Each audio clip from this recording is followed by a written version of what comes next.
that you are called to.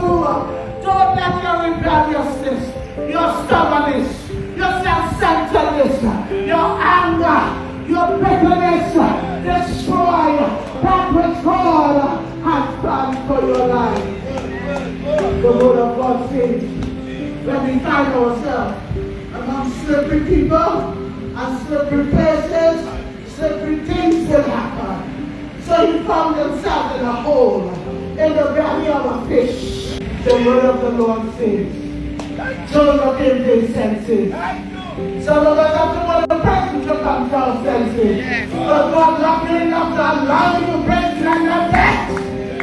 Some of us have to get a bed of affliction to come to your senses.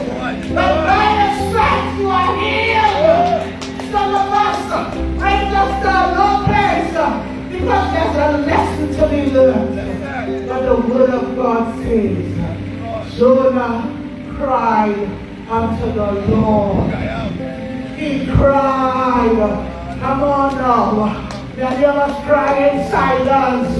Many of us cry behind the scenes. We cry in dark places. We cry in slippery places. We cry in stinking places. We cry when the hell's plans of grasp round about us. But the word of God said, Jonah cried unto the Lord. You can cry unto the Lord. You don't have to be like your parents. It's a new generation. Go for the soul